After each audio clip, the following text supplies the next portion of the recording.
انتوا اديتونا امل ان كاس العالم 2030 احنا ممكن نوصل لحاجه حلوه جدا جدا جدا. اهلا بكم في التيفو، او زي ما احنا بنقول يعني الكره اللي ورا الكوره او الكره من المدرج. احنا مش هنقول لك مين كسب ولا مين خسر، احنا هنقول لك ليه اصلا الناس فارق معاها. يعني لو داخل تسمع تحليل و4-3-3 وخطط لعب فالبرنامج ده مش ليك. لكن لو بتحب الحكايات اهلا بيك في التيفو. مساء الخير يا دولي. مساء الخير عليكم كلكم، او صباح الخير بقى حسب ما بتشوفوا الحلقه دي. انا فاهم انت حاسس بايه ووشك باين، واعتقد حتى الناس اللي ورا الكاميرا كلها والمكتب والشركه كلها نفس الاحساس، والشعب المصري كله يعني. مليون في المية. بس هقول لك حاجه يعني بسيطه. مش هقول لك هي دي الكوره وكلام فلسفه عشان احنا مش وقت فلسفه في الكوره يعني، بس هي دي الحياه. اللي حصل النهارده ده ملخص للحياه. ساعات بتبقى في الديك تنزل، الدنيا بتغدر بيك. هي دي الحياه، مش الكوره بس يعني. بس اللي حابين نوصله انا واسحاق في الاول يعني ان احنا فخورين بيكم 1,000,000%، مليار في المية. مش عشان مكسب وخساره وكوره، عشان انتوا يعني جوه الملعب بره الملعب انتوا عملتوا كل اللي عليكم. بالظبط، هم عملوا كل اللي عليهم وفوق اللي عليهم كمان.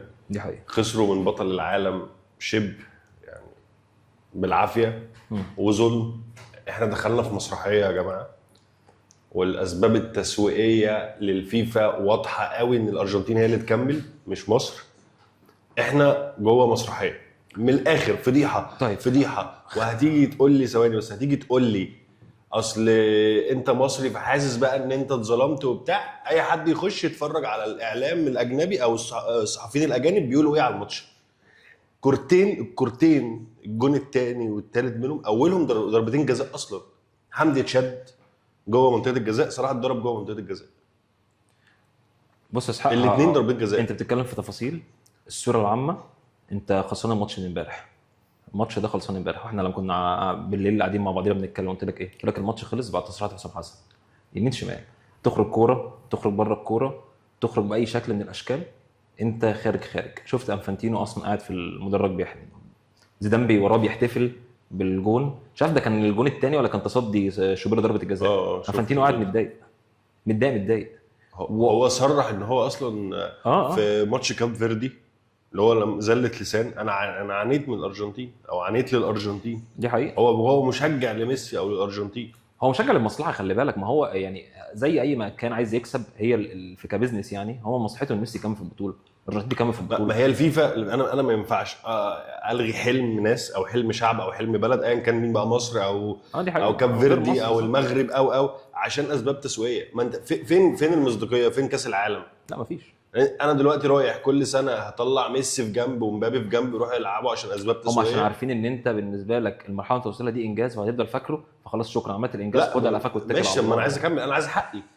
ما هو حقي انا كماتش حقي اوصل دور الثمانيه ولا اطلع كحق ككوره كفير كاي حاجه. لو احنا بنتفرج على كوره من زمان، هل في حد مصري حتى لو ما بيتفرجش على كوره او بيتفرج ما يا عم ما بيشجعش مصر اصلا عنده اعتراض على اللي حصل؟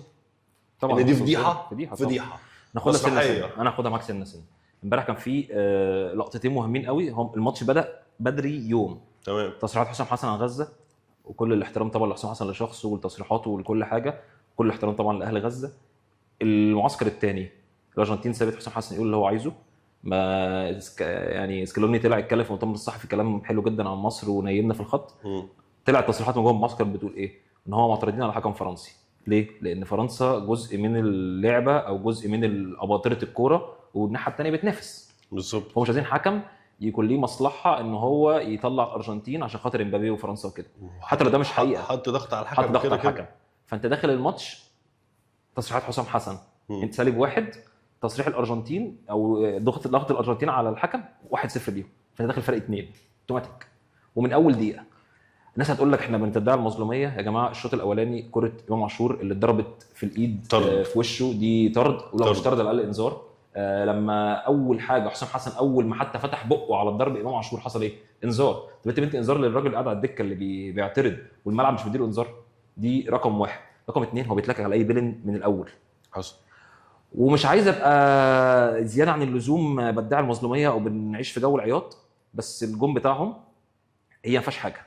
اللي احنا الجون بتاعنا اللي اتلغى الشد ما فيهاش حاجه، واي دوري في العالم الكره دي ما تحسبش. ده كره قدم نسائيه، مع احترامي لكره القدم النسائيه، الشده دي ما فيهاش حاجه خالص خالص خالص. ولو هتحسب دي علينا فالجون الثالث نفس الشده هي بالظبط.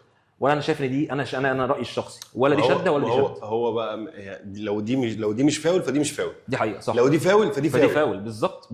فاهم. هو انا ما خدتش حقي. انا كلعيب وجهاز واداري ومشجع انا ما خدتش حقي. طب ليه؟ وفي تفصيله برضه كنا بنتكلم عليها قبل ما نصور، حركه حسام حسن دي، الحركه دي معناها ضد العنصريه. والحركه دي معتمده في الفيفا وموثقه مسموح عشان الناس كانت بتتكلم ان هو الحكم ليه ما ادالوش طرد، وادى انذار لابراهيم وطرد سعفان الصغير ما ادالوش. حسام حسن ذكي، عارف ان هو داخل مضغوط، وعارف ان هو داخل عايز يعبر بس من غير ما يشتم ومن غير ما يتاخد عليه حاجه، استخدم الحركه دي. الحركه دي مسموحه وليجل ومش محتاجه اي مراجعه ولا اي حاجه خالص، واستخدمت في كاس العالم اللي فات للشباب عادي خالص. حابب بقى نبتدي منين بقى؟ من اول البطوله ولا عايز تتكلم عن الماتش ده بس؟ بص هنتكلم عن الماتش ده. احنا برضو بعيدا عن المظلوميه يا جماعه، احنا يعني كنا هنلعب لعب شمال افريقيا. انا جايب جونين انام، انا جايب جونين مش انا راجع يا باشا، انا هبات عند الجون، انا هبات فاهم. انا مش مشكله ما انا ضد المدرسه دي بس كده يا باشا. ما هي بقى ما فيهاش انا بلعب لعب الاكسب صح. تمام. ما هي ما فيهاش انا المفروض ابقى صايع كوره. انا كسبان 2-0 في الارجنتين بطله العالم، ارجع هقول لك انا راجع معظم الوقت والاستحواذ زيرو والكره ما بتقعدش في رجلينا اصلا. ده منطقي 5 ثواني ده منطقي. بس انا ما اطلعش. الارجنتين لما جابت الجون الثاني هي اللي رجعت وانا هاجمت. وانت اللي هاجمت. انت تهاجم يعني ليه اصلا؟ الارجنتين عايزه اكسترا تايم وانا بهاجم. صح، مش طبيعي. هم صدقوا ان هم تعادلوا. احتفال ميسي في الجون الثاني ولا اكنه خد كاس العالم. مش مصدق. هو مش مصدق ان هم جايين من البعيد. وهو يعني هو ما كانش اصلا موفق في الماتش بنسبه كبيره، ومضيع ضربه جزاء واحد على واحد ما عداش كتير. وكل الشكر لخط دفاع مصر يا جماعه. انت بتلعب قدام لعيب لعيب فعلا بيكلفت العالم كله. يعني لعيبه الدوري الاسباني كان بياخد 6 و7 في كره واحده رالي كده ورا بعضيها. ان يلعب واحد على واحد النهارده في قلب الملعب وما يعديش من لعيبه نص الملعب، اذا كان مروان عطيه او اذا كان مهند لاشين، من كتر ما هو اتخنق يروح على الطرف عشان يلعب واحد على واحد براحته، يلاقي بقى كريم حافظ او يلاقي حمدي فتحي لما نزل، ولعب عليه تريزيجيه، لعب على الناس كلها وما عداش. يعني يا جماعه ميسي ما عداش غير كره او كورتين في 90 دقيقه او 95 دقيقه. ده رقم اعجازي بالنسبه لنا. فانا عايز اقول بقى على تفصيله مهمه جدا. انت غلطت ان انت ما استخدمتش لعب شمال افريقيا، مع ان انا ضد الاسلوب ده خالص. بعد 2-0 انت الدقيقه 80 تستخدم اللعب ده، بالظبط. وبعد 2-1 تستخدمه، وبعد 2-2 تستخدم اللعب ده. انا احساسي احنا ما عملناش كده ليه؟ لان لعيبه مصر حست ان هي لعيبه 2 دوري انجليزي واحد بيلعب في برشلونه، مش احنا اللي نستخدم الاسلوب ده. احنا لعيبه كوره ونكسبكم كوره.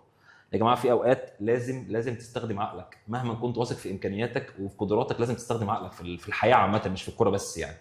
فكان لازم يعني نستخدم الاسلوب ده، مش عيب. في ناس خدت كاس عالم بالاسلوب ده. ايطاليا 2006 بجلاله قدرها واخده كاس عالم كده. سيميوني اللي قاعد محمود في مدرجات وبيدرب اتلتيكو بقى له 15 سنه بيلعب بالاسلوب ده. اتلتيكو مدريد بالاسلوب تاريخ اتلتيكو مدريد اخر 20 سنه بيتلعب بالاسلوب ده. فده مش عيب، مع ان انا مش في المدرسه دي، بس ده كان لازم يستخدم. العيب الوحيد زي ما كان كابتن بالو بيقول لنا قبل الهوا بنتكلم انا وانت، حمدي فتحي ونازل يلعب قدام الديفنس. لما نزل سقط وسط الديفنس، دي اكبر كارثه بالنسبه لي في الماتش كله. دي كانت اكبر كارثه. ليه؟ انت كنت بتلعب بمروان عطيه ومهند لاشين وقافلها. لما نزلت حمدي فتحي انت قفلتها مش ضربه مفتاح، لدرجه ان ميسي اتخنق راح على الطرف واللعيبه الارجنتين كلها على الطرف الثاني. لما حمدي فتحي سقط بقى جنب المدافعين الاثنين اللي في النص بداوا يتعبوا من الدقيقه 90 ويتكشفوا، فبدا ميسي يستلم يخش عليهم واحد على واحد ويلعب عليهم براحته. لكن ميسي كان يستلم ويلاقي 3 في نص الملعب كان بيلف ويرجع يمسك الكوره. فهي دي التفصيله الوحيده او الغلطه الوحيده. وزي ما شادي كان بيتكلم معانا قبل الهوا برضو، يا جماعه زيزو على قد ما هو وحش وانا راجل اهلاوي بقول لك زيزو وحش الفتره دي، بس بتلعب على التحولات وعلى الجري السريع. اول ما امام كان يتصاب كان لازم ينزل زيزو، حتى لو وحش وياخد الكوره يجري بيها يوصل بيها التجمع عادي. كان ياخد الكوره ويجري بيها ويوصل بيها التجمع عادي خالص. اجري يا عم، ما انت عايز تستحوذ على الكوره وتلعب. مرموش يا جماعه سيء، مرموش سيء. احنا بنحمل الحكم النتيجه وبنحمل اختياراتنا برضو ادائنا النتيجه. مرموش يا جماعه الدقيقه 90 رايح 3-2 لازم تتزنق عشان تباصي الكوره. مفيش حاجه في الدنيا اسمها كده. فين القرار اصلا؟ هو لا بص لما اتزنق. ايوه انا نازل عايز اجيب انا الجون ولا ايه؟ انا مش فاهم. هو عايز القرار عايز يثبت نفسه في ماتشات. انا اثبت نفسي. انا كده مرموش. انا عارفك وعارف انت بتلعب في مانشستر سيتي وعارف ان انت جامد وعارف ان انت يا عم معدي كل حاجه، بس انا عايز اكسب. دي حقيقه. انا ليه اوصل للمدافع عشان ابصيها لتريزيجيه؟ ما تريزيجيه فاتح، ما توصلني. دي حقيقه، هو حط لهم الاول. انا جاي عايز اكسب يا جماعه، بتفكروا في نفسكم ليه؟ هم عايزين يحطوا جون حلو، لا هو سداح مداح بقى والدنيا ماشيه فودي بقى. بس ما انا ضربت في 5 دقائق، جون في الدقيقه 79 وجون في الدقيقه 83، 5 دقائق. طب هسالك سؤال، ضربت. هسالك سؤال بالراحه. انت قبل الماتش امبارح وانت نايم بتحلم بالماتش، كنت تتخيل الاداء ده؟ انا مقتنع. لا انا مقتنع ان مصر هتعمل حاجه حقيقه. يعني انا مقتنع ان الماتش فيه وكمان وسط الماتش اتعشمت قوي، وحسام حسن واللعيبه عشموني قوي، وشوبير لما صد البرين عشمني قوي، خلاص كل حاجه رايحه لي تمام.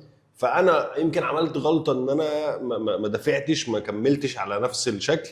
وتاني بقى المسرحيه اللي احنا تعرضنا لها، بس لا اللعيبه ادت طول البطوله بصراحه. رجاله شوبير جامد قوي، يستحق ان هو يبقى احسن لعيب في مصر تقريبا في كاس العالم ده، ونشيد بيه.